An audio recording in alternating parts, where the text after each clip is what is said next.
Hi, and welcome to another episode of Walleye Chronicles, where I bring you guys in and we talk fishing.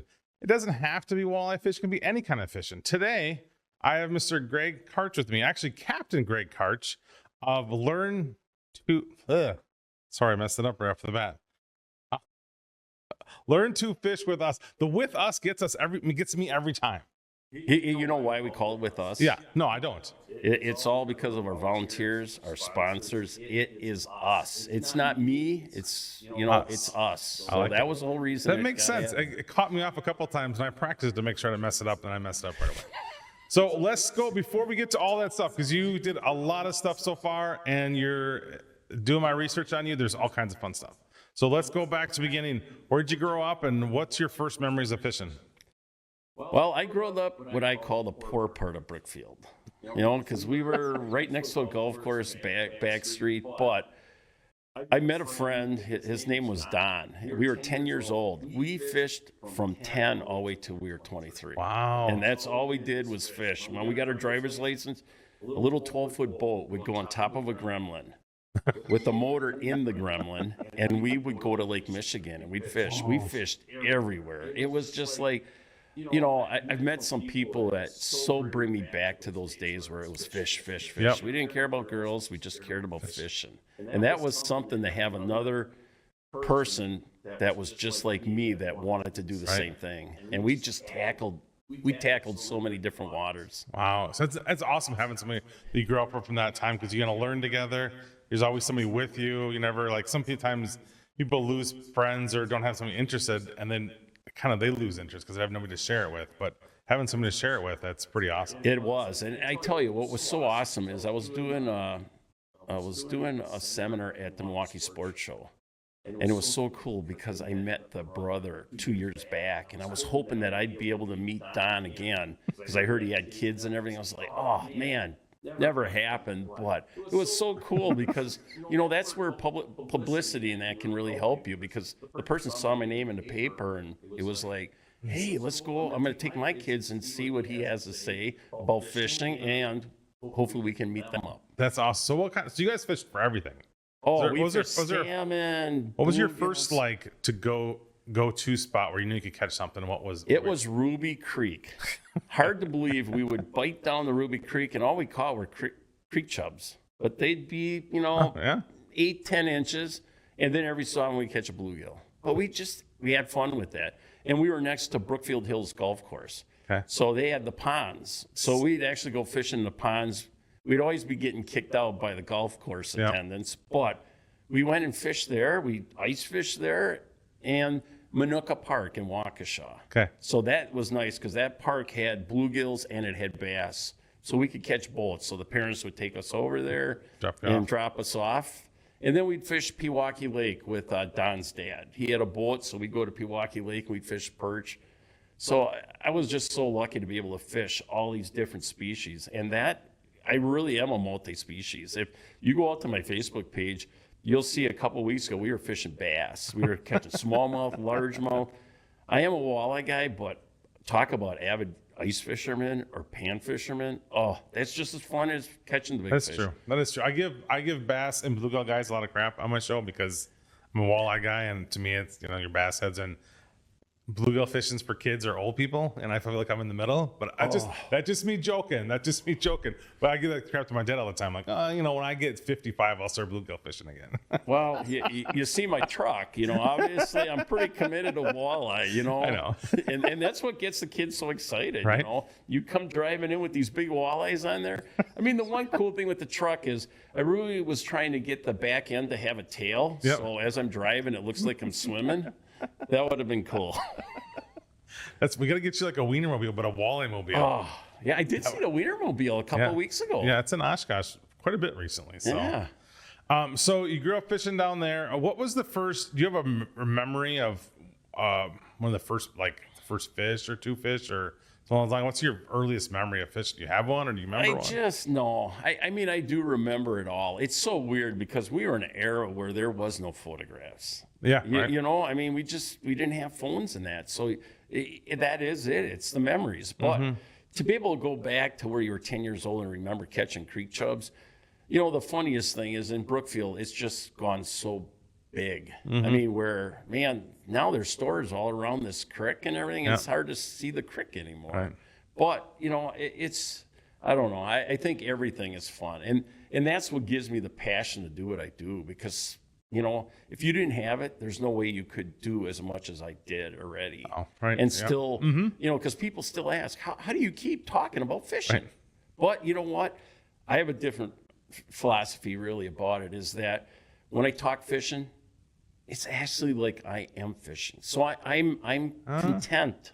I'm content to be doing all this. All my friends are like, "You're still working, even though you're retired. You're working." But no, it to me, it's just fun. Talking fishing is just as good as being fishing for myself. So was there a point back when you were a kid when you thought about, I want to do something with fishing in my life? Or because obviously you went on and had a normal 9-to-5 job.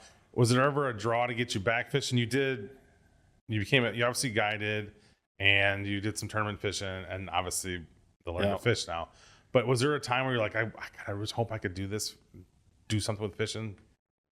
Not really. No? I really didn't think that. I mean, you know, I just love fishing, and I just loved doing it when I could do it. You know, that was it. You know, it was just, and going and attempting other stuff. I tell you, if I didn't live on Lake Winnebago, if I didn't live on that, I would love to live on the Madison chain.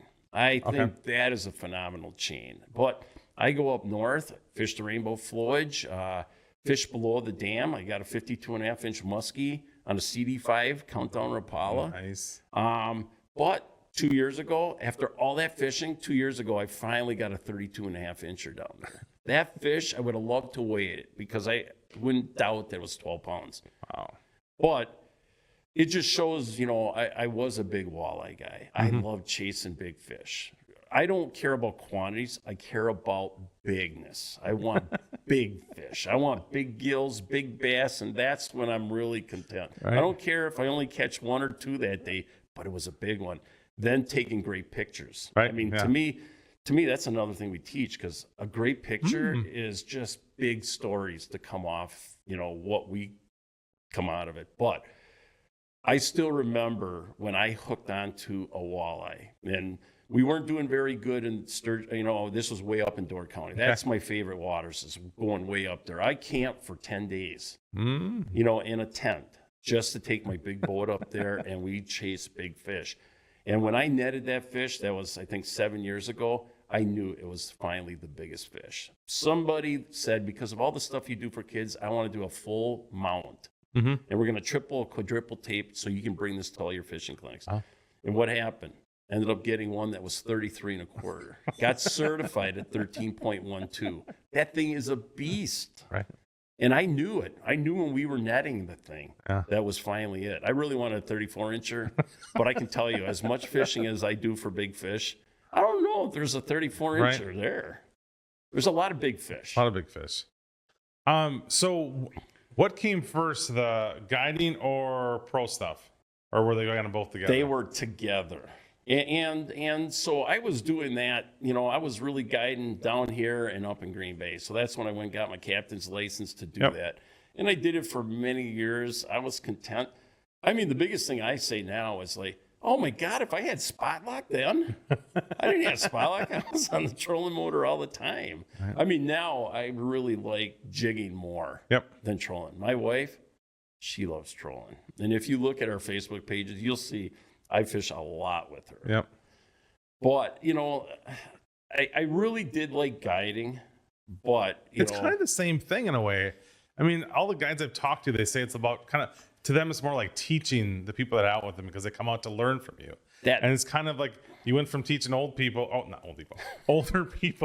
than to teaching kids, the next generation of fishing. That's it. I mean, you know, because that's where I tip guides off. Guides help people stay in fishing. Because if they aren't catching fish, they're going to quit.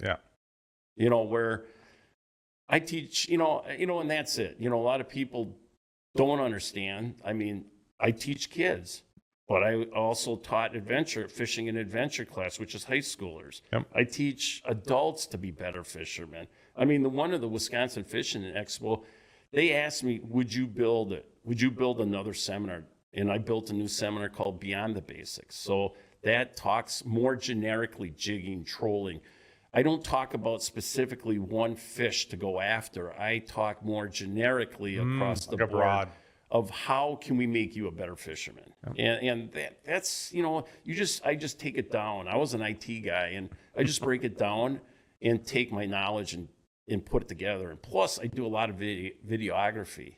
Videography, it really allows you to connect to people. Yep. And not only that, I've also learned a lot of diagram basis allows you to connect with the world. Diagrams, they don't need to know English, Spanish, French, you know what I mean? Yep. They see it, they know how to do it, and that's what connects. You don't need no audio with that either, yeah. So what was the best part about being a guiding? Was it being on the water all the time, or just meeting people?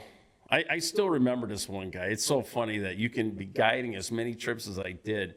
And I had one guy that dropped a double barbecue turkey leg twice on my carpet.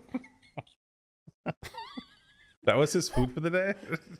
Yeah, and he just picked it up and he started gnawing at it. But man, there was barbecue all over, all over the carpet. But it was fun meeting people. And not only that, I mean, and being able to say, hey, they want to learn trolling or they want to learn this. And that's really what happened. It's so funny because one of my sponsors now is Walleye X Baits. Your guides thing was Walleye X Guide Service. Yeah, so I sent them actually some of my banners when I was trying to go and get trips and said, I used to be Walleye X Guide Service. And it was funny because that website was up for a long time before they finally took it down. So in my research, I dig into Walleye Central. Okay. Which no one really uses anymore, but it's still up. So I was unable to find your results, your tournament stuff. Yeah. Because most of it was gone, but I was able to find in one obscure way back, somebody asked about walleye fishing, and they recommended you. And this is his website. And I'm like, oh, Walleye X Guide Service. I'm like, you should have kept the name, I do. I am known as Walleye X. But in those days, it was. And I mean, to be able to go up and take people, I remember going up to De Pere and getting them fish that were over 28 inches, going in the middle of the night and stuff. It was fun. But, tournament fishing, it was fun too. But, I was just one of them as a role model. I just had to be utmost in making sure I follow all the rules. Yep. And that was a big reason I got out of tournament fishing in 2015. Plus, I had a full-time job and I was an IT guy. As an IT guy, I was on call because I supported investment systems at Drive-In. It just, to be great, I had to give up stuff. You got to be all in. And that's what I said. I want to be great at the future. And, a lot of people joke around and everything. And it's like, I hosted my 408th event. And it's like, one of my goals, I had a goal to make a cover of a fishing magazine because I was in magazines all the time, but I wanted to make the cover, and Badger Sportsman made it happen. But, I still have a goal, and it's to make the Freshwater Hall of Fame. It's to show them that hopefully you can do it a different way, that you can hopefully promote the generations. Because, some of these kids, they used to be 8 years old, and now they're 22, So, I look at what it takes to make that happen. It's pretty difficult, but... It is. I would have to say you're on the track. You're very on the track because, to me, that the Fishing Hall of Fame should be something that contributed to fishing, right? And to me, there's winning trophies, there's coming up with lures, and there's people that help bring a new generation of people fishing in. That's, to me, pretty important for all of us. Anybody that's in the industry fishing and tournament guys, we need more people. We can't drive and get more, keep going farther if we stop with the fishermen, right? There's no pro football if no one fish. We got to be football, promoters, right? You got to promote your sport and kind of keep things going forward. Yeah. You got to be a positive promoter, and that's what hopefully I'm doing, and hopefully these kids are looking up and they're remembering the first time they caught their fish, because yesterday, there were so many kids that had never fished before. And what teachers are saying, and that's why I really like going to schools versus public events, because at schools, teachers already said they some of these kids that actually participate, they didn't even know anything about fishing or that they wanted to be a fisherman until that day. Wow. And, and that's my philosophy. There's a lot of philosophies, like DNR thinks, you really need to have multiple occurrences to make something happen. Yep. Where to me, I just think with the masses we work with, that and the time that we put in to make sure we have a great program, that we make sure that we make sure that they'll go forward. To the next step. So when did you have the idea to do this? What was in your mind, or what happened, or what event happened? You're like, I'm going to do this, and this is how it gets on. What moment was that? National Professional Anglers Association. So I was a member with them, and I helped them, do kids events. Yep. And I did kids events. And I was like, you know what? I'm going to try this. And the funny thing is, I don't have any kids. My wife and I, we were career minded and stuff like that, and we didn't have kids. And, all of a sudden it's like, well, let's try this. And then I was like an IT guy. So I was like, okay, I'll just start breaking this down. How can I have a fishing seminar? So I decided to create Fishing Basics. So it would be teaching them the skills and the equipment needed to start fishing. And I just started doing that. And then, my wife and I, from 2009 to 2015, we supported this. We had some side sponsors, but all the money that was needed was coming out of our pocket. And finally, we grew, and I said, you know what? It's time to become a nonprofit.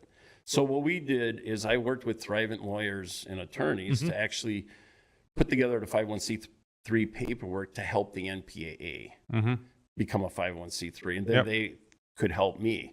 And they're a big supporter of getting us product and everything with the Future Angler Foundation. So that really helped that. And then from there, I said, you know what? I'm ready to commit. So then that's when 2015 said, you know what? I'm going to stop fishing tournaments. I'm going to, I stopped guiding before that, but I was like, I'm just going to focus on doing fishing seminars, for kids. And then from there, it just expanded to, hey, we can build fishing seminars for adults. And now it's like, hey, you like talking and you're a good talker. Oh, that's awesome. So what was the first event like for you? Oh boy, I can tell you, it's a lot different than this event. I remember where everything was like, we had fish identification cards, and then people were like, I'm in the back, I can't see it. And you took constructive feedback. And that's where, if you can take constructive feedback, you can become a great person, or whatever. For sure, yeah. And it's like, we just were very lucky to have people that would help us and give us the feedback that we needed to get to a great seminar. So then I had friends that would build me big hooks and everything. And that's the thing. You got to prep for who you're talking to, because if you're talking to kindergartners, you got to be joking, and I got to say, somebody made me like, I don't know why I didn't become an educator, because teachers are like, you're so good. I always said it's got to be third grade and above. And then I had teachers push me, no, you can keep kindergartners involved in you for an hour. And I'm like, oh, I don't know. And we do it now. In fact, in 2 weeks, I'm doing a session just for kindergartners to second grade. And they're going to go through the seminar that I teach the third graders.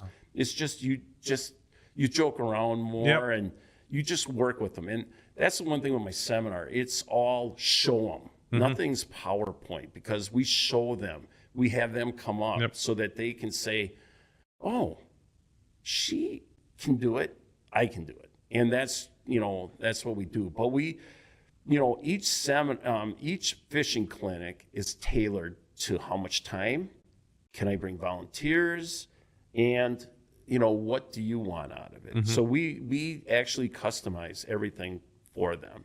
Wow. Because we'll do seminars, which is always a part, because our main mission is education. We think if we educate them, they will remember.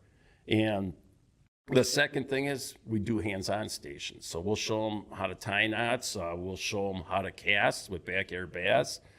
and fish identification. And then we try to take them out fishing when we can. And so the last couple events, we've taken them fishing. But we try to partner. Like, for instance, 2 weeks ago, we were in Winneconne. We took 155 kids fishing. We spent a half a day teaching, hands-on training, and took them fishing. The community came out and helped us. They had 14 people from the community help us watch it. The DNR warden came out. That's cool. He worked with them. And we had the high school fishing team. This is a great way. Those high school fishing teams, oh my God, they are such great kids. Yeah. And not only that, if we can show them, hey, you know, come out and lend us a hand. And, you know, they can learn leadership. They can learn so many skills. And they're helping teaching, I imagine, the kids there too as well. That's what they were doing. That's pretty awesome. I mean, you know, like fish identification, I always did that. And I had 2 students come and I was like, I'll be the person in back and I'll help you. The first one, I'll interject and everything just to keep it moving, because the kids are all raising their hands and the kids are like asking all the questions. And I'm like, well, we only got 10 minutes. We got to get through this. But by the last session, it's amazing how they were. Wow. It's pretty awesome. So have you had kids that go through your system that now are, I think pretty close, that see coming back to help you or in with the high school groups yet? Are you not that far along yet? I haven't had that, but I look at it this way. When I was 19, I didn't think about volunteering. I thought about fishing. That's true.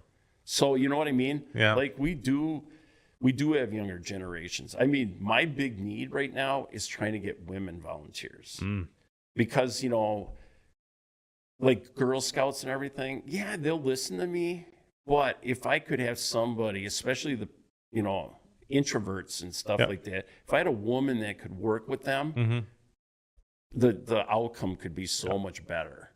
You know, and I actually have somebody I just found that I really think she's going to hopefully jump on our board. And, you know, because, you know, that's what it's all about. I mean, I was always hoping that, you know, that I can find somebody, you know, to take this over, because I have such a great foundation. Right. Everything's documented, you know. It's like, I think we have a great way of doing it, you know, and it's like, I'm just hoping. And maybe that's why I continue on, maybe with so many fishing clinics, is trying to find that one person that might come on.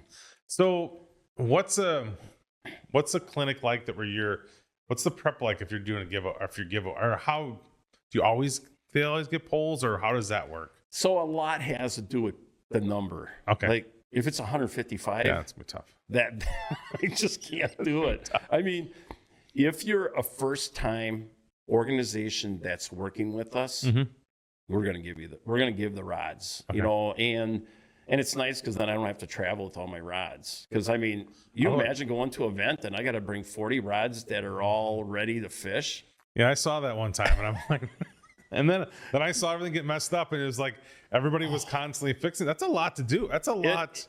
Your patience must be. Somebody gave me that. My wife probably disagrees with it, but for some reason with the kids and everything, I do have patience. I mean, you should have seen.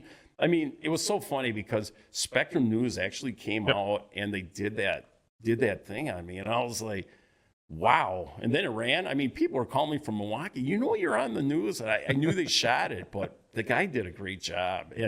And oh gosh, the tangles we've had. And my volunteers have, you know, I have such a great base now that I just let them work with the kids, and I'm in the back fixing all the stuff. So if it really gets tangled up, I'll be in back, you know, fixing it up. And all that stuff is donated. Yes. Yeah, it's all through, you know, all through the sponsors in all ways. I mean, you know, the Lake Poygan Sportsman's Club, I mean, they started contributing like 3 or 4 years ago.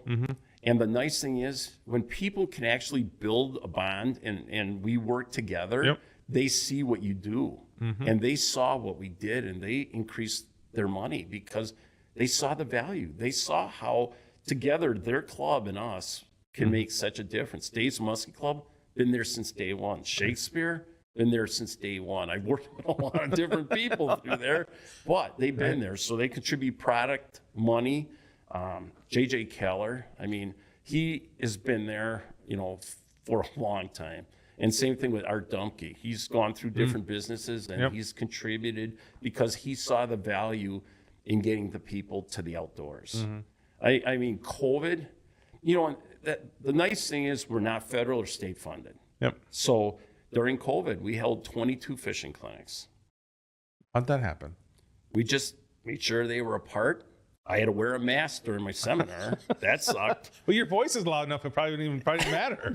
That is That true. carries well. It does. I mean, man, kids need to behave or something like that. I just yell and everybody turns their head. So somebody gave me that voice, but it's just like everybody partnering. I mean, you know, Brian here, he lent us his studio and his staff to actually shoot into schools. So we did our seminar right here and we shot into schools. Wow. How cool was that? That'd be super cool. I mean, that's the one thing. You know, the one thing is I didn't take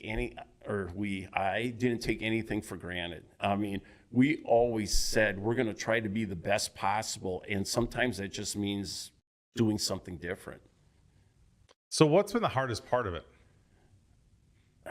The admin stuff. I mean, oh my gosh, I'm on the computer a lot. I mean, if I only showed up at the fishing clinics, that's such a small speck of what I do. I mean, my online presence. I mean, to be, you know, Learn to Fish and Captain Greg, and I have 26,000 followers, and it's very hard to keep them.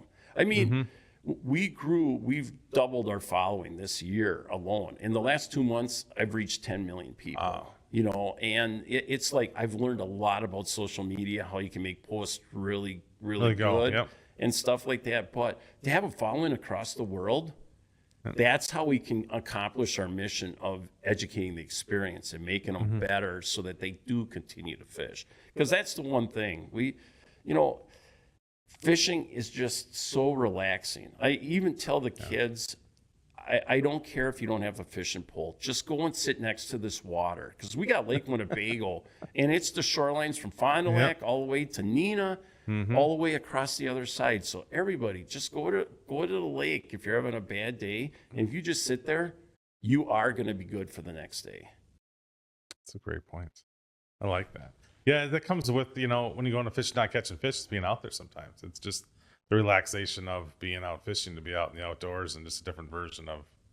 It is. I tell you, you know, the fish are coming in. We've had some nice fish swimming around our piers and everything. Yeah. I got a nice Triton. Sometimes it sits on that lift and I just fish off the pier.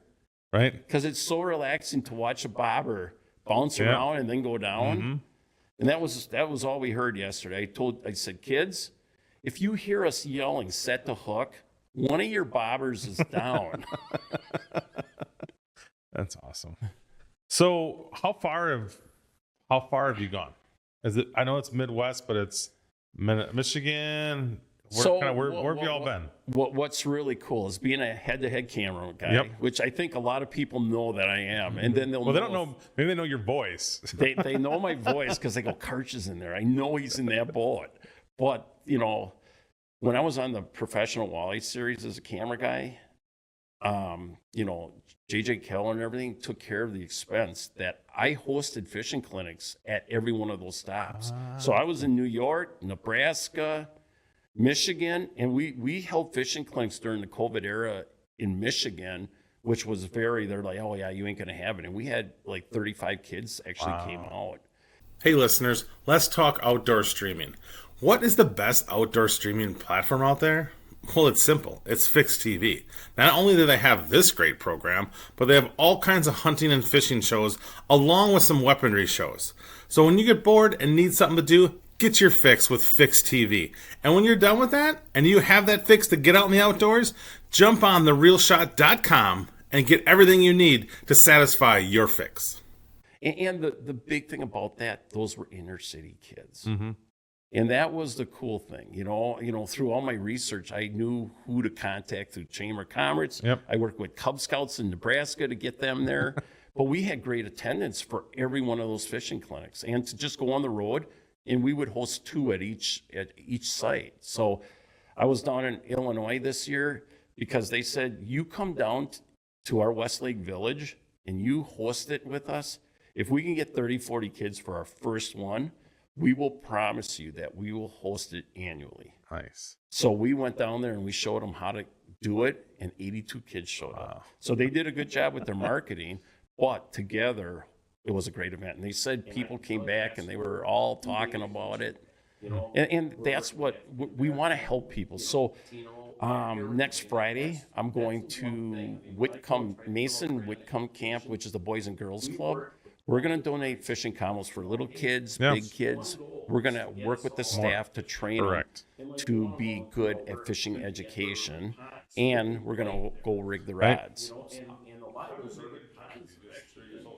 They just know, through our website. Yeah. And they just know. It's crazy how many two of our fishing clinics this year are are going stocked to and be full of inner fish city that kids are with the just Greater Milwaukee built for a Boys and new Girls Clubs. subdivision, but they got And I fish in can them. tell you, that's where And they're all so we close. make a huge impact. You know, we're working with African American, Latino, everybody, and that's the one thing. I mean, when I go and try to fill out grant applications, we work with all different races because hey, it's one goal is to get us all out to fishing. And like one of them, we're having going to be a at their place to go urban after that, ponds, so too. they I mean, can you're bike there. You're trying to get them to And a lot of those urban start a new ponds hobby are and actually all that stuff, but if they're there's in no good place to shape go after because they it, do stock them. it's kind of tough. I think another thing that's very important to talk about is our safety record. Just built for a new subdivision. Winnebago County Park. Really? We've held 2 fishing clinics, and I think kids caught That's hundreds of crazy. fish. So having catch and release ponds is You've something had I'd like to see over more what, throughout like the 50, state. 60,000 because, people go through? to train these, train the kids in that and have them go Yeah, I and say catch some fish. but That's nice. that's a lot of people to have touched. Not That's touched, it. but a lot That's of people it. have to have gone through and that's pretty crazy. It is, but I mean, an average year is 5,000. Yeah, I think another thing that's very important to talk about is our safety record. 408 events, and we've never had a barb go through skin. That is shocking. True, 408 events, we don't all get to fish because some of those are sports shows, but yeah, now we're over 100. Yeah, 100. I gotcha. We got to go and update the website and everything. It's it is, and so that they can actually post something. It is, So they're but I they're mean, trying to get an average year their is kids in their 5,000 school out kids. I mean, like in 2 weeks, I'm going to be in Escanaba, Michigan, and we're going to be partnering with the Michigan DNR, United States Forest Service, and we're probably going to have like 350 kids come through our fishing booth. So they're going to actually supply, the United States Forest Service will supply the volunteers for my fishing booth, and we have all the equipment. And that's what we're about. I mean, any group wants our help, we're there to help. And I mean, like the high school fishing teams, they'll actually borrow our equipment, so that they can actually host something like, so Kakana. Right. I tell you, one thing that I have no qualm with, if somebody takes me out of business, I'm happy because it means somebody is doing this. You know what I mean? Right? Heck yeah. And that's the one thing. I mean, the one thing that could help me is to get more sponsors and stuff because, where does it go from here? I would say I How long spend does a it month keep and going? a How long half keep Actually, working with go donors, back. writing Did you think you'd get grants, this big? and I write the Did you think grants. you'd be here where you're at right now? Because I mean, the one thing about doing that is at least I know my program inside and out. But it's just trying to get donors, either donate fishing equipment, and like we just had somebody donate use equipment. So you know how cool it is to have these kids come to your fishing clinic, and I say, all this stuff goes on the table, and you get to pick something. They're like a kid in a candy store. If that was us, how excited we'd be. Day and a half fishing place. Yeah. I Or don't just on the know. dock. They're probably there. Okay. I can tell you, I don't know. I don't know if that's the case. I know a lot of people, like, a lot of people were really worried I'd burn myself out, because I held so many fishing clinics. And they just thought, hey, you'd burn yourself out. And I don't know. Some days you are. Like today I'm beat because I'm Wow. day and a half of fishing clinics, so I actually didn't go fishing.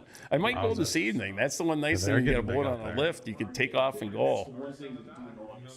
And that's it. Well, right now we got an east wind off Bagel, so Yep. we got Oh, for dirty sure. water, so I don't know. The gills are starting to come in. It's been so weird on Bagel because we've watched the temp get up to 62, and then at night it goes back down to 60. Then it's back up to 62. And it's just flirting with the bass and everything. Like my wife, we went out and fished a ton of rock piles that's offshore, and she had a smallmouth that was just over 20. Yeah, there's Last smallmouth are year, getting a she lot, took and they're one that getting was big. just under 21, and that thing was a stud. They are getting big. That's the one thing we do notice, and they do like certain areas. They like areas where crayfish are. Yeah, Those and it's big an ever-changing crayfish. system. It's In never fact, going to be that's, the way it was when I'm a we big were perch. younger. I It's love getting chasing better, big I perch. think. And Winnebago, a the lot slot of people line, don't the slot know, line with but the big down to boulders 3 is where the fish, big all this other perch stuff are, we're doing because that's is where helping to make it better. It's not going to be the same actually, system it is. I we mean, remember as a kids, but I was worried about the bait scenario, but I can tell you there's so much bait in that system that, man, we just got to take care of it. That's the big thing, and I tell you, I don't like talking much about it, but the older generation, there's not a lot of rules. right? That's very true. I had this conversation with my dad about how, each generation, how they grew up was different, right? If you're over 55, 60, you generally went through the depression or post-depression, your family, they needed the food. You hit the nail on the head. need It's the the food. depression thing, Yeah. because I can tell you it's not just fish. I Yep. mean, like I went through my uncle's house, and you know what? His whole upper attic was cardboard. That house would have gone up in flames. So it just shows you, it's just understanding that. But how I can change that, I can change that through their grandkids. Yep, for sure. Because their grandkid goes, but Grandpa, Captain Greg says we only get to keep 25.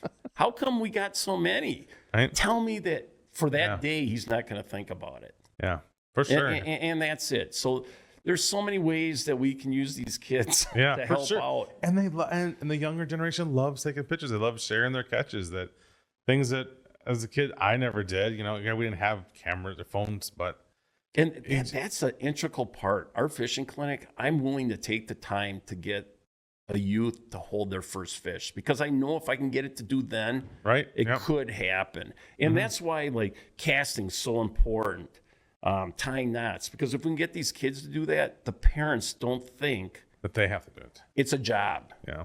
You know what I mean? Because, if they got to constantly keep casting because the kid keeps reeling it in, they can't do it. Do you think they're going to keep fishing? No. So and that's why I've been so invested in this. I've learned how we make things happen, not through, just to make things happen, to make it better for the families. Because if you can fish together as a family, I think, it's There's just really going to be there's great. really nothing better than sitting in a foliage family. And it's cheap. Yeah. I mean, we got to do it from shore, because for one, I cannot have boats. But we do everything from shore because that's how I did it at that age.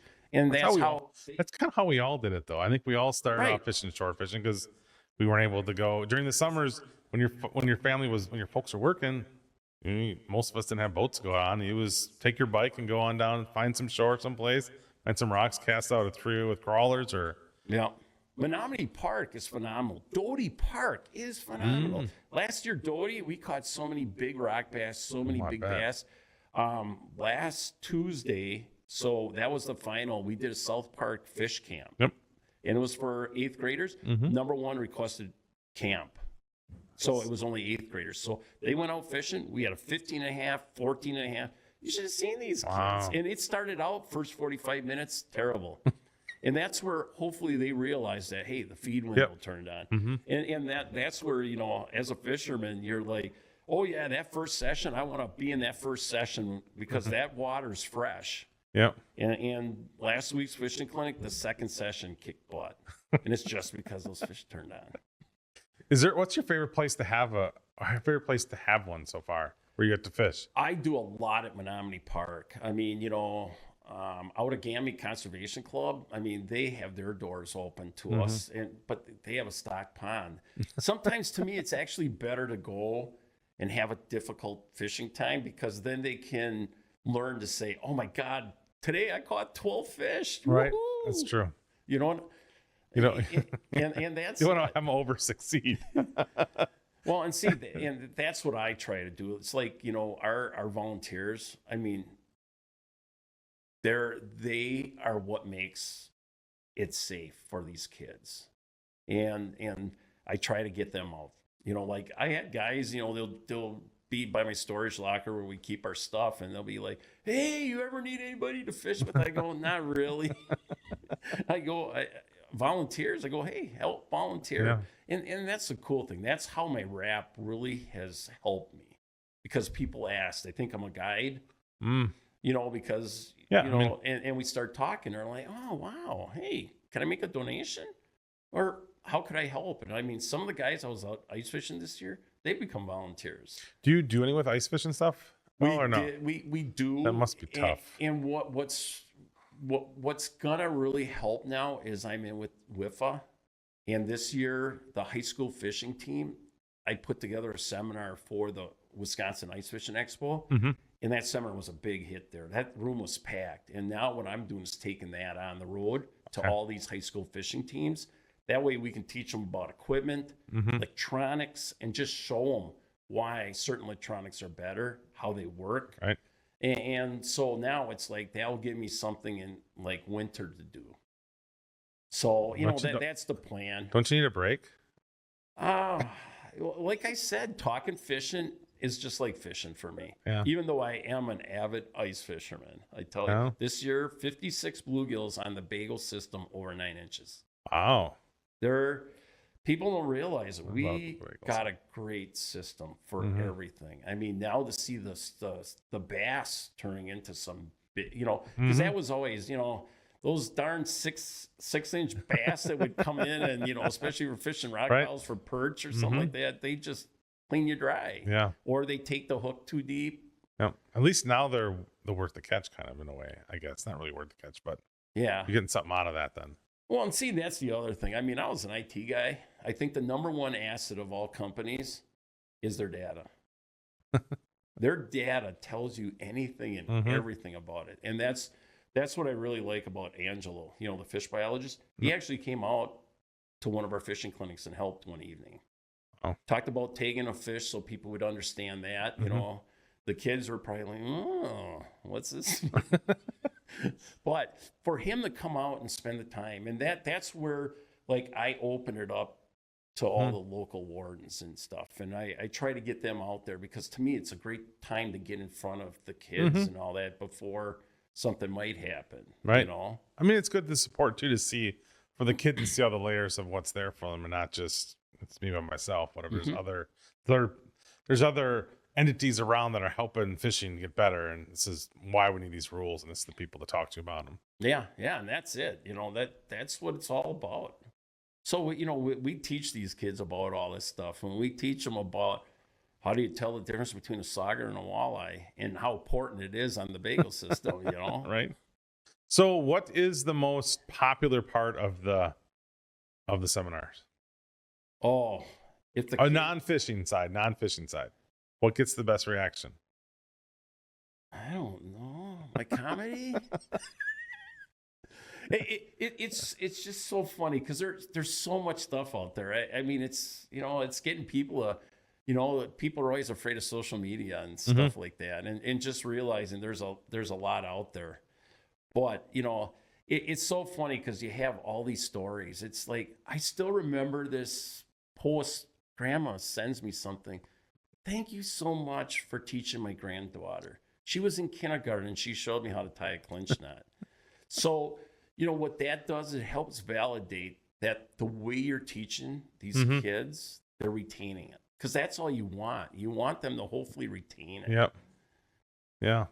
So is there anything that's hard to teach, or that's like you're still trying to figure out how to get through to people yet? It's tying knots, or I saw you have you do the big hooks and you do the big line. Is there anything else not other like things that are hard to teach, but hard to get through to them, that you had to come up with other ways to teach them, like the big line? I just think, yeah, seeing lines so people a long ways out. Because I mean, if you look at some of these seminars I did at the sport shows, I mean, these kids are like way out there. There's other kids sitting up there, but it's, it just shows you that people want that. And that's the nice thing of also having fishing equipment. Sometimes it's a carrot to get these kids in to listen to you, and then they realize, because sometimes you may go to a fishing seminar and you may not realize that's really what you want. Right. Or you may, may not know anything about it. Mm-hmm. And that's it. So our biggest thing when we work with groups is, is getting them to market it. You get those kids there, I will get them pumped and enjoy the day. And that's it. I still remember some of my board saying, how do you keep this going? How do you keep the same excitement at every fishing clinic? And I mean, I'll challenge you to ask those teachers that were yesterday, did I get them excited? And that's it. It's having these props, having friends that help me build these props, like that big hook. Oh my God, what a great way to show a barb.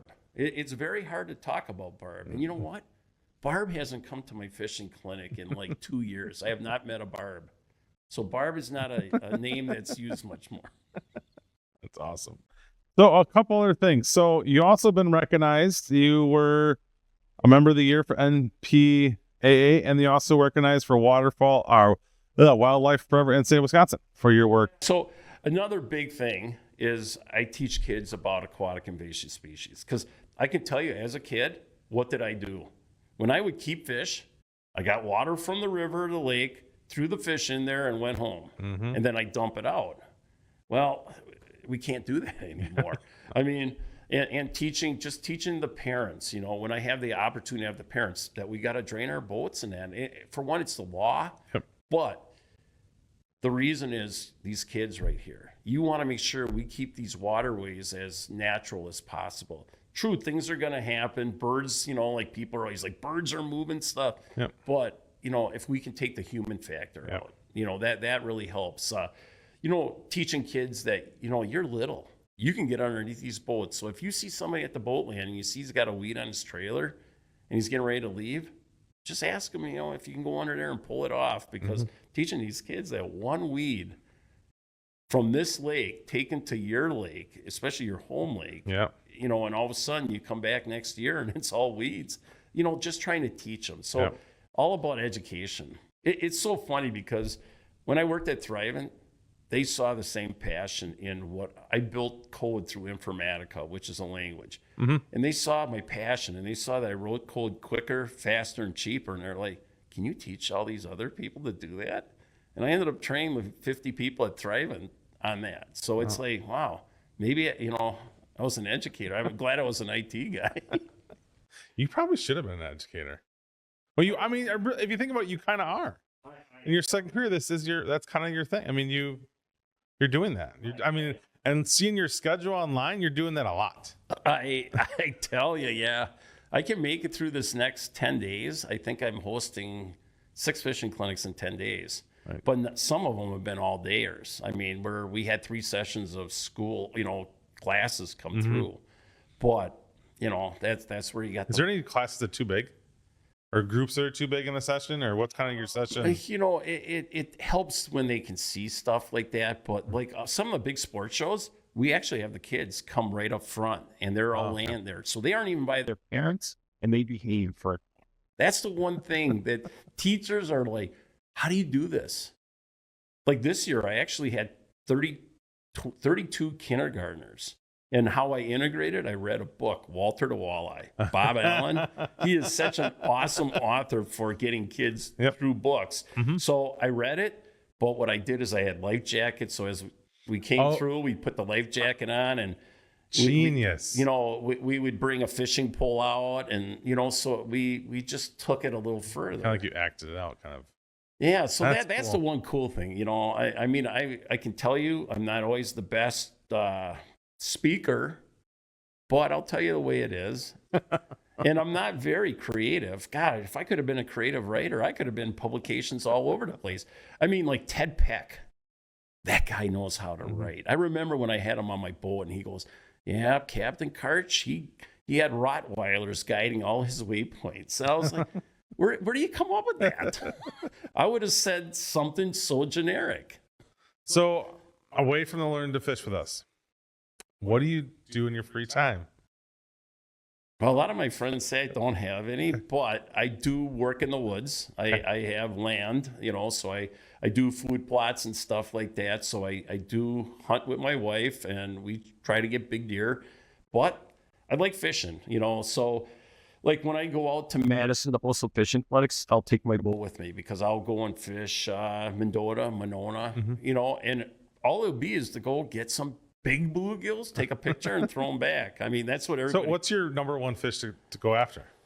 There is no number one. Nothing that if I told you we could... It all has to do with season. Like May, I like to try... I'm looking for a 7-pound smallie and not on a bed. I'm looking for cruising fish. Yep. August, you'll see me way up north fishing big walleyes. I mean, one day we caught 12 over 30. I mean, and that's it. I still remember fishing a tournament and running 32 miles in 6-footers and telling my co-angler, we could be a 0, but we could be a hero. And we ended up pulling. I mean, his first fish was a 7-pounder. And I says, whatever you do not change that drag because we're going to catch big fish. Yep. So he's 7-pounder. He's all excited because that's his biggest fish he's ever caught. Second fish is an 8-pounder. Third fish was a 9-pounder. And it was just like, hey, it all worked, but even though I live on Lake Winnebago, my best finishes have all been up in the bay, but I used to travel around and fish all different Illinois River and, all over the place. But so do you enjoy tournament fishing? I like the competitive part of it, but, now that you get older, it's just like, it doesn't even faze me. I love fun fishing now because now I can go beat up some fish, right. Where before I had to leave fish to go look for other fish. Yeah, I always say the worst person on a boat is somebody that's pre-fishing partner because they're probably not a good fisherman because your other partner is probably fishing his own boat.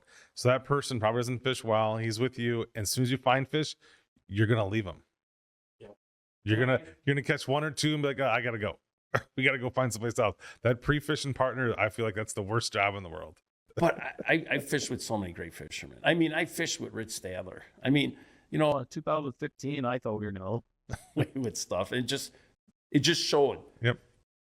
You could be on a pattern for years, and then it changes. Yeah. And then it changes for good. But talk about learning details. Talking about, I don't think I was as much of a jig fisherman until I started fishing with him, and just learning and learning, when you hit different spots, learning that there's 6-foot by 6-foot rock piles in the middle of it. And if you can find stuff like that, how that can hold all different types of fish, but just learning that. And I tell you, I guess that was the one thing. I never thought I knew it all. Yeah. So when you have a kid that comes up to you in a fishing clinic and says, you know everything about fishing, I'm going to put him in his place. He's going to come up and he's going to show me how to tie a polymer knot in front of everybody. And then he goes, huh? And I still remember a Cub Scout that did that in Menasha. He came up and he did that. But you know what? The coolest thing was after the fishing clinic, I go, did you learn anything today? He goes, yes. So trying to help them out because as a fisherman, we're never going to know it. So do you get into tactics at all with them or just general basics, how to cast, how to tie? Do you ever get into tactics like how to find fish kind of thing? Does that depend on the groups? It has to do with the group because, like for instance, the ice fishing group, understanding your electronics, understanding live scope. I mean, that's crazy. People don't realize that PS22 transducer is almost just as good as LiveScope. LiveScope has more of a computer processing behind it to insinuate the signals coming back, where the PS22 didn't. It just took something that was moving around and just had it doing that, and that's the reason they needed the black box, was to be able to do the processing part of it. So, I mean, that PS22 is just as good. It's just knowing that fish are there. How are they reacting? But, I tell you, when you go out there and like cast a death rig, you go out there and do stuff that you can work with suspended fish. How fun is that? Yeah. Oh, I tell you, that's the one thing. It was like, everything's coming about the finisher and stuff like that. Oh, yeah. I'm a big shiver minnow, death jig guy. The finisher is what's going to help my wife now allow me to jig more. Because you go out there and you're whacking all these fish on the shiver minnow and everything, and she's not. Yeah, you're not fishing that very long. You're trolling. So now I'm hoping, because we were out in Ocano and she just pounded the heck out of those fish with that stuff, with the finisher. And it was like, oh gosh, I just hope it works just as good in August for her, because popping it and all that just isn't, and then if you see somebody catching a fish and you're not, trust me, it's like you feel bad too when you're catching them. Right. Well, depends what it is, I guess. And I tell you, it's nothing like hooking a 10-pound walleye, No. with a jigging rod. Yeah, that is probably my favorite thing to do in the world. So tell me about the people around you that are helping you. What do you got for a support group around the Learn to Fish with My wife. your wife? But number one thing I've learned, that's not her passion. That's not her, what she likes to do as her hobby. Me, it is. But so, I mean, like the last couple fishing clinics, I do 75% of the fishing clinics by myself. Oh. I can, like the one I took fishing, I could handle them. But all my education, like when I go into schools that we can't go fishing, I can do all that by myself. So 75%, but it's that other 25%, and that's where the risk is. And, I just met these guys through fishing and everything. And it's so nice because they've actually built a bond, together now. And when they help as much as they do, it's like, it's so cool to see that. But I also think that's another way Learn to Fish can help us, is if we can get retired people to help us, I think we can show you that it's also good for you to be a part of this. You know what I mean? And just seeing that, and just because they'll interact, they'll go, hey, can you help me? And I can tell you, you do have some days where the kids aren't, thank you this or thank you that. But I mean, yesterday, thank you for doing this. Thank you for doing that. Some of these kids, you're like, you cast twice and it's tangled this bad twice.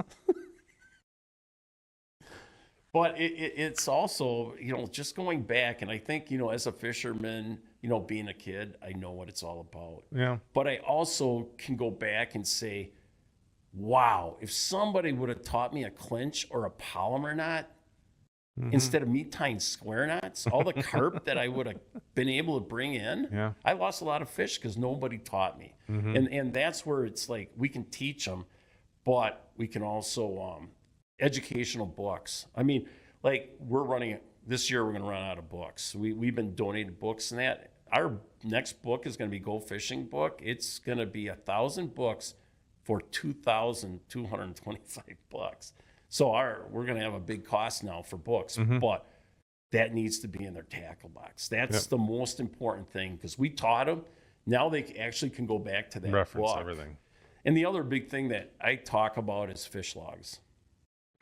As a professional angler, you wrote waypoints and stuff like that. And based on their age, we try to see if we can convince them to have a thermometer, because water temp is the dead giveaway. Yeah. Here in Wisconsin, God, it could be 58 here in May, and then next year it's 65. You just don't know. Right. So we talk about keeping a fish log where they write who they, where were they, what did they catch? Because I did that as a kid. And we'd go and fish the Crawfish River, which was like an hour and a half away, for white bass and walleyes waiting. And oh gosh, when we went there, a year later, we caught them. And it's like, and I tell these kids, what are you going to do with 30 below? Read your fish log. Right. Make it a part of it, because I'm not going to be at 30 below outside.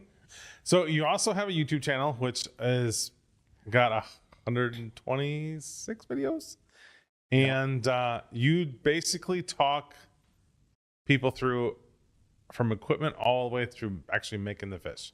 The only thing Everything. the only thing you don't actually do is eat a fish on camera. That's the only thing you don't do. But everything is was rather astonishing to me that I couldn't think of any video you missed. No, there's stuff. I mean, there is, but like as you go through as someone that starts, it's literally a step-by-step how to go fishing, how to catch fish, how to clean fish, how to cook fish. Yeah, it's like I'm their personal assistant, if they left my fishing clinic and they want to do it. But then we've just taken it on. And it's like, some new ones that we're going to be adding is sunglasses. I mean, so many kids are not wearing sunglasses. And I mean, look at the days of the guides. I just had a fish that pulled the hooks and it came flying by, and it's like, man, if they aren't wearing sunglasses, and I tease the kids, I call them safety glasses, especially when I'm with the kids, because they're not watching their rod tips all the time, their hooks, and when you're around that many kids, it's like I got to protect my eyes, right? Yeah, sunglasses and. And we're going to do more of our safety stuff. One other thing that, parents are definitely going to be coming after me is I ask the kids when they get on a boat, ask uncle, grandpa, dad, where are the life jackets and where's the throwable? Yeah. Because that stuff should be out. Yeah, that's true. I mean, yeah, it's, and that's, the captain training you, right? Like everybody, as a boat owner, when I get on the boat, use the first thing I know. Hey, there's a fire extinguisher in here. If they haven't been on my boat. Fire extinguisher in here, the throwables in there, and then I add there's suntan lotion in there, because to me suntan lotion is a crazy awesome thing, and people need to be wearing that along with the glasses as well. The UV rays bouncing off the water. Oof. That's it. We explained that when you're next to water, it's double duty, son. And it's you will fry, and you do that once or twice, and not only that, look at all the days. I mean, I know of a few fishermen that I fish with, in tournaments that are passed away because of cancer from the sun. Yeah. And so it's like, we gotta just take care of ourselves. Yeah, protect yourself. Yeah. Get your yearly checks, guys. Get your yearly checks. I've had stuff removed already, and I'm a fairly young gentleman, so get your yearly checks. And my wife has too. Yeah. And see, that's the go-getter. I tell you, Karen is she just blows me away. She was a lieutenant colonel in the Army Reserves, 32 years of service. Oof. And not only that, that's the reason we moved up here 25 years ago. Well, over 25 years ago was for her. She ran the Veteran Affairs Clinic in Appleton. Okay. So how cool is it to be a soldier in the medical field, right? And running a VA clinic, and so that's what's so cool. And I was like, oh, we're going to move up to Oshkosh? Oh, cool. I was an IT guy, so I knew I'd eventually get a job up here, but I commuted for 2 years back to Milwaukee because I loved my job. And that was what was so cool about my career. I worked at a small company where the president knew that. Hey, listeners, let's talk outdoor streaming. What is the best outdoor streaming platform out there? Well, it's simple. It's Fix TV. Not only do they have this great program, but they have all kinds of hunting and fishing shows along with some weaponry shows. So when you get bored and need something to do, get your fix with Fix TV. And when you're done with that and you have that fix to get out in the outdoors, jump on therealshot.com and get everything you need to satisfy your fix. Technology that I brought in, and then I worked at a big company, where it made difference. But the other big thing about Thrivent was any money I donated, because I was on the board of directors at that time, got matched 200%. Not only that, they have a program that allowed me to take 20 hours of work time and put it to volunteer time. So it made me a better person. So in 2009, I won Volunteer of the Year award for working with the Habitat for Humanity and the domestic abuse shelter. So I did other things, and that's when I was like, wow, okay. So that's when I turned out to do more for community. And and it's a good thing. I'm happy, for what I've done. It's like, my dad's proud of me. He's like, hey, wow, I never seen that coming. We all have it in us. And I got a lot of friends that are just good, and like the people at Thrivent, even though I've been gone now for 5 years, I know that if I go to there and ask them, hey, I got this clinic and I'm short 2 volunteers, could you help me? I know they'd be there. And just to show the impact. Because, I didn't talk about it. In 2009, my first fishing clinic was for Big Brothers, Big Sisters. Okay. They had mentors, and then they had like 60 some kids that had no mentors. During that fishing clinic, two of the people that were helping out became their mentors. Wow. That is powerful. That is awesome. That is awesome. So last time, let's get into head-to-head. How did you get hooked up with head-to-head, and what's it been like being a cameraman? Now, you said you haven't been around much because this is taking over, but let's get into the head-to-head. What life behind the camera is like at head-to-head? I tell you, when I saw that coming out, even though I knew I wasn't going to fish it, and trust me, they were like, Kyle was always like, Karch, you got to fish one of these. And I'm like, I don't know. But I knew that was going to be the coolest thing around. That's why I got involved. I knew I was a videographer, so I'd have some clout and stuff. But, oh my God, where he's taking that, I still remember the first day. Half the feeds weren't working. Communication was terrible. 2, the second year, I had a bass boat. I was in a bass boat, and they ripped the phone out of my pocket of the raincoat because he was going 70 miles an hour across 4-footers on Bago. And I didn't even know they ripped them off. My knives were falling off the camera, because I didn't know we could Say, hey. All right. And all of a sudden, I remember he gets over there. He's like, oh, it's too rough over. So then he goes flying over. And all of a sudden, it's like, I remember getting the camera out, and I'm like, where's my phone? Because that was our only communication back to the studio was through our phones, where now comms are part of the camera. So it was like, I just knew that was going to be big.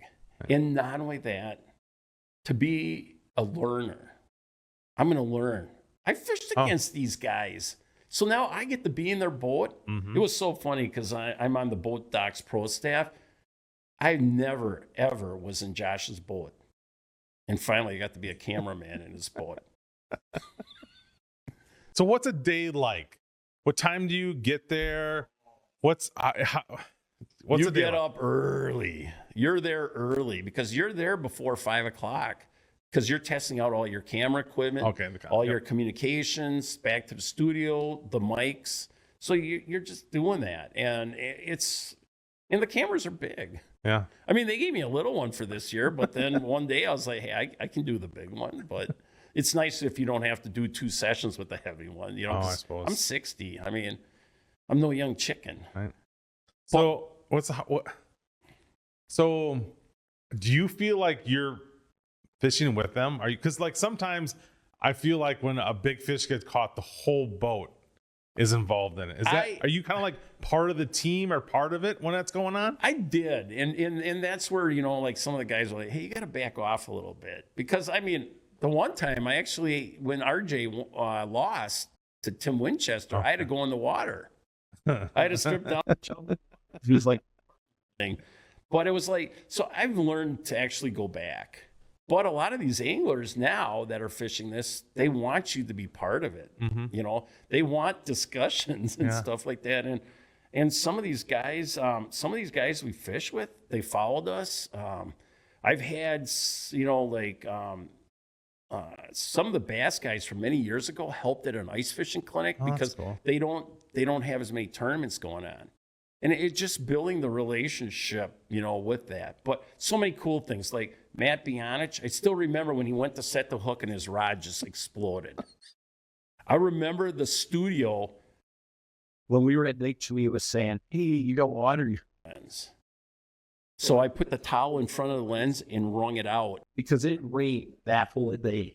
It was like, there ain't a dry part of anything here.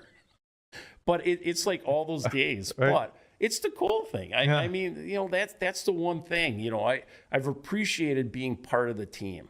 This year, fortunately, I have fishing clubs, like you said. But, to the 12th, I'm going to be a camera guy. Nice. I'm going to be camera guys, for a couple other events. And it's just getting back there. And you just want to make sure the fish catches and everything are good. Because I remember the old days, the old camera guys. It was like, oh, boy, I'm in a house with these guys.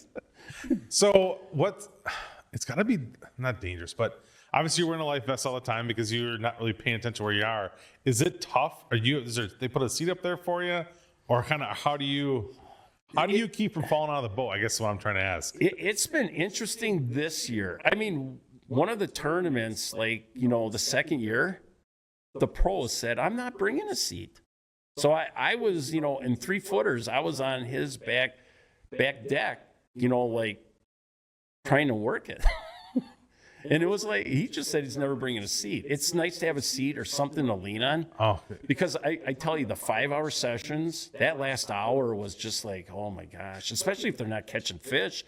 Yeah. You play, you're talking to yourself inside. You're like, oh boy. Right.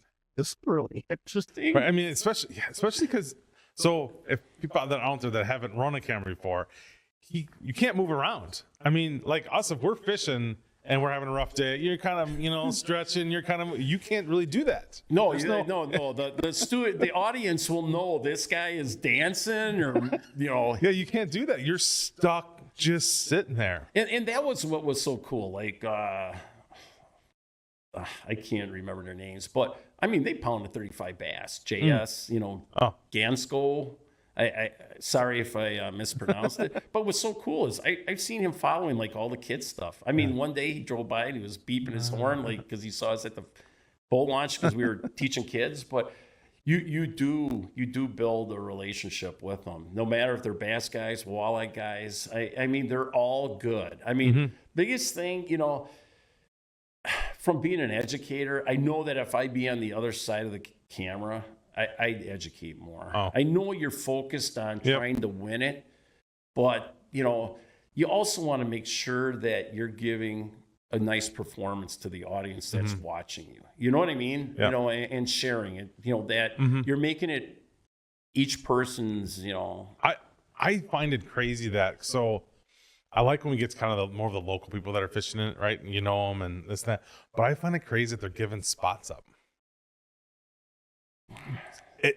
And I watch almost every minute of the walleye ones, and I watch the camera angles, and you can, for us that fish Winnebago, you don't take much shoreline to know where you are. But then you see them doing things, and I'm like, God, I'm surprised you're giving that up to the general public. Don't care, but it's interesting to me because at what point do you have like these spots? And I think it was 3 years ago. I can't remember the husband and wife that went in the pylons in Oshkosh. Casting, yeah, but everybody knows about that. I know, but it was surprising to me that you would show. It was surprising to me you would show certain things. It's so funny because, like, Travis was fishing wood eyes, and I was like, "Hey, make sure you go check the pylons out," because I was fishing on another spot catching them, and I was like, "Hey, don't forget that." And as I come driving by, there he is fishing the pylons. I was just like, "Winchester's fished that." Yeah, you know what I mean? Yeah. So, it's just, but everybody has their spots that they really like, and there are certain spots that I mean, is there any place I want to make that you would not? If we had H2H bluegill, and you were in it, there was places. If we would do bluegill fishing, ice fishing, yeah, there's spots I would not take you to. But there's people that know that. Yeah. That's sometimes people are like, Karch, you never have backgrounds in your pictures or that, and it's because I'm trying to protect it, Yeah, I noticed there is camera guys that do, it's tough. You got to pay attention. Oh, God. And there's other guys that it's like, they'll scan around, like, oh, thanks, man. That was quick. But you can't. You're trying to get other content. Yeah. I still remember Brett King. I mean, we're on the Mississippi River, and he's like, please don't film this whole shoreline. And it's like, we're in the river. And then I still remember, like, when he went into this one backwater spot, and it was a bridge, and it was very small, and his boat goes in there, and it turns into where it's just rotating around. Yep. And I remember that. I just hear, I'm like, and then it's like, and that's when we didn't really have great communication back to the studio. So I didn't know. So I remember putting my camera down just to make sure everything was working. And then I pick it back up, and I was live like the whole time. and that's the one thing they've really built a lot better now, to where we know, what's going on, how they're coming to us. And that's how, like, so behind the scenes, I'm always like this. I'm always like this. So if you see me doing this, guys, talk. Because we're coming to us. Share something. I gotcha. They're in your ear telling you, hey, Yeah. Yeah, so have something in your ear for 4 hours, That's you know. right. But it's like they've done such a good job to bring in this back. I'd love to see the PWS, but PWS all over, because me being a guy on the outside, especially running Learn to Fish, and I was just like, oh man, this is expensive. You know what I mean? It was just like, oh man, what he did to make that happen. The whole crew, and I mean. They're great. I still remember, like how they've changed things around from the way it was, from these little cameras to these big honkers. Yeah, it's been pretty awesome. I don't think people really appreciate what it takes to have that done. I've, obviously doing this, filming here, been in behind the scenes in the shows and watch them, and it's crazy to me of what goes on to make this happen so you can turn on your in your cubicle and watch walleye fish in the afternoon. It is, but it's like they got a great crew. I mean, having Kyle there and everything, it's so funny because in the old days we went on the road. We were on the road for a week. Yeah. And we went all over. That's what I loved. I still remember Chris Fredericks when he won. I just remember. I remember all these different lakes and where we caught these fish. And one of them I was still got to get back to, because I was like, what he was doing was really cool, because he was catching big walleyes and big smallmouth. Right. You're just sitting with your phone hitting waist spots. Oh no. That's just I think Kyle thinks that's what I was doing, but no, that's not. I just loved it because it's an educational experience, especially for people, from the audience, learning and seeing what they're doing. I just wish, they might share more. Right. So the reason why I started this is because of listening to just the random conversation. I would listen, when they were, I think it may have been Detroit or something like that, and they were talking to Joe Okada, and Joe was just talking about fishing, just talking about, I don't even know what it was. And I'm like, God, it'd be cool just to talk to people about fishing, because he's talked for 5 minutes, and I mean, I learned things from it, but it was just fishing talk. It was, hey, I'm doing this because of this and that, and just having conversations. Or when Daryl was on for the year and talking about his life and how all different experiences he's had. It just, but look at this. Super cool. Yeah. Have we talked anything prior to this? I just mentioned. No, yeah, I know. That's what I love about it. I do want to bring people back now that I know like a little bit, but I like just digging into somebody and figuring out, let the conversation just go. Like you can meet somebody anywhere and talk fishing for hours. That's it. That brings me to a story. Driving the Fleet Farm gas station, putting gas in my truck, got the wrap on there, and the old man comes up to me. He's 84 years old. He's lived in Wisconsin his entire life, and he told me he never fished. What? Doesn't that blow your crazy. mind away? That's crazy. I wanted to take the guy fishing. I wanted to show him what he missed. Right. And hopefully the rest of his life he could do it. Could fish. That's nuts. And I guess the other big thing people I guess don't know is the whole reason I started Learn to Fish too was because I wanted to make a presence. Because in this day and time, you never know when your last day is. And you know what? I wanted people to know that I was on Earth. Mm-hmm. And that's what people should think about, is, how can you give back? If some people have time to give back, others don't, but, do it financially or just do an hour. Mm-hmm. That's what I talk, I still remember this one person I met ice fishing, and he's retired, has time, because I know his son. Mm-hmm. And his son, I worked at Thrive, and he's like, I just want to go fishing. I don't have any time. And I go, if you just came for 2 hours one day, I know that this would make a difference. He's like, no, I want to be fishing. Mm. And I can understand it, but it's at the same point in time, it doesn't always have to be about us. Yeah. Yeah, there is a pleasure in watching somebody else catch fish that you taught, right? I mean, I'm sure with guiding, when you're guiding, showing them people, and now seeing the kids go down on the dock and catch something, there's a lot to that, and seeing them understand how to do it themselves is. And see that's what's cool. One of my buddies, he used to really help me a lot at the fishing clinics, and then for the last 8 years he hasn't. He actually helped this year. And that was what's so cool because he guides, Tim Uding, he guides. And what's so cool about him, he guides jigging. I mean, to me, just knowing what it's like for hand-to-hand combat and feeling that tick and missing it the first time, but then getting that tick and giving it a little longer and then setting the hook and catching a fish. I mean, versus just reeling in a board. Yeah. Boards, I tell you, Offshore is one of my sponsors. They allow you to cover water. Yep. But there's a nice mix of both. You know? For sure. Yeah. Yeah, there's a nice mix of both. Yeah, that's pretty awesome. Yep. So if I told you only could go fishing one more time, you only got to pick one place, who you taking and what you fishing for? Well, I got to take my wife. And we're going up to the bay. We're going way up north, and we're going to get those golden walleyes that come right to the belly.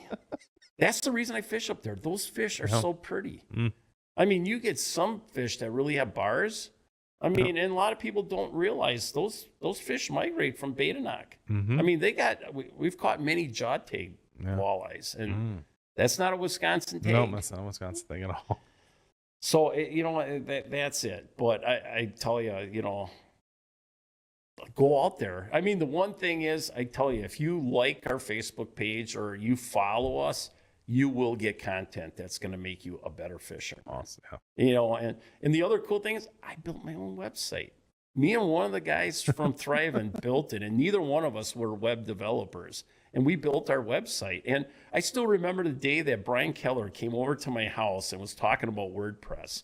He actually came to my house and we were talking. He was talking, yeah, I'm going to build the Real Shot website, and everything. I still remember the days that he built that. And I was like, yeah, we're going to tackle that too. And that's a cool thing. We have connectors. So that's why all my videos go on YouTube, because YouTube connects right to my website. Yep. So now I got it dispersed.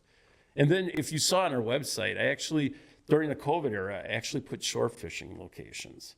So I actually went to each of those shore fishing, took the pictures, spent an hour fishing, determined what I'd catch and when I caught it. And I put that all out there. Nice. Because what good is it, if I go teaching all these people to fish and they don't know where to go? And there's a lot in Oshkosh alone. There's a ton of shore opportunities. Everywhere. And it's good stuff too. Yes. I mean, there's a lot of great shore stuff. There's a lot of times where I want to go fish someplace and I can't because shore people are there, and you got good for you to be out, right? I mean, I got a boat, I'll move on someplace else. But there's a lot of great places to fish. The Rainbow Park Bridge. I mean, they can go and catch big catfish. I mean, So if you went to my Facebook page, you'll see this girl. She's a third grader, little girl, and she caught this 10-pound catfish. And the glaze in her eyes. That's what makes me come back every day, just to see what could happen. This other girl, she got smacked in the face with the channel cat like 5 times, and she did not drop it. She just held it on, even though it was smacking in the face. How cool. I mean, and that's it. It's all these memories that, especially as we get older, are really going to help us stay mentally fit. Right. And just keep doing it. Go fishing. That is true. Go fishing. So what do you need? Is there a place where people can donate with you or donate through to you, or how do they get a hold of you? All that kind of fun stuff. So they can get me through Facebook. They could get me through the website. There's a contact page that will send it right to me. We take fishing equipment. If they want to get fishing equipment, we'll do it. I'll take the time. I mean, like somebody just donated 22 Fluger hats. I said, you know what? I'll get you a couple pictures of the kids wearing it. Yeah. Because that's a great token of memory for them. Mm-hmm. But yeah, just, contact me. I mean, Facebook, Messenger, website. Just trying to think, all the social places. Yeah. And follow and like us. I mean, because you'll get content, especially ice fishing. I mean, we built our library, started with ice fishing, and now it's just everywhere. And I got so much more content once I have some time to shoot, get a non-windy day. And that's it, because there's so many people out there just trying to become a better fisherman. Mm-hmm. And that's how we can do it, is through video. I mean, takes you right there. I mean, I'm looking forward. I mean, I was Wednesday, I was busy with the fishing clinic. I'm waiting for them to get those videos out there from that day. Because that is one other cool thing. Cody Solberg, you know, so he's fishing that. Gone fishing with him, and it was so funny because, you know, I'm 60, he's 25, and you know, what a different age group. Yep. But we love fishing, and to see where he's come. I remember when we went up, we were fishing up there, and I came with walleyes. He's like, I didn't catch anything, and I was like, here's a couple crawler harnesses. Go pull these, you'll catch some fish. And now this guy's great at live scope, jigging. Look at the videography he does. It That's just crazy. so impresses me what he's done. And it's so cool to do that. So tomorrow I'm hoping to go salmon fishing with him tomorrow. But, you know, and that's what's so cool because I'm Mr. Conservative. I'll be the first to say that, where he, you know, he's like, hey, I got this great job and now I'm going to go off and do Tidewee and all this other stuff. And he's made it happen. Right. So, I mean, there's people just to look up to, and that is so cool in this day and time because you see so many different perspectives, and you're like, well, okay, the world's going to be all right. For sure. You know what I mean? Oh, for sure. Yeah. He's done wonders in the last. I tell you, you know, when he came back and one of his videos had the live scope screen behind that. That was like, I saw it, I was like, oh my God, as a videographer, it's like, oh, that guy is so good. Yeah. And that's where it's like, and his voice. My voice could be a little irritating, but his voice is just so calming. Yeah. And that's what you really need with that stuff. But that's where it was like when the directors were telling us about pauses and all that, I learned that really quick because I like to just move through stuff. Because my food plot video I just put together, that was like 15 minutes and 46 seconds. Well, guess what? YouTube, it can't be over 15 minutes. Oh. So it was like, okay, now I got to start splicing. And that's where you learn you need the pause. Need the pause. On that note, thanks for coming on. Oh, God. It was an awesome time talking to you and learning about all your stuff. I said it was a very interesting just digging into you a little bit to find out, because you've done so much. And you've done so much for kids and for fishing in general. So it was cool to talk to you. Well, I appreciate being on this. And I mean, this is when you know that it's right, because you can have conversations back and forth like this and just keep it rolling and hopefully make it interesting. That is correct. If you're looking to be on an episode of Walleye Chronicles, hit me up on my socials at Matt Snell or over on TikTok at Smile and Fish. Remember, there's 2 things you can do every single day to make someone's life better. 1 is give them a smile, and 2, take them fishing. Thanks a lot.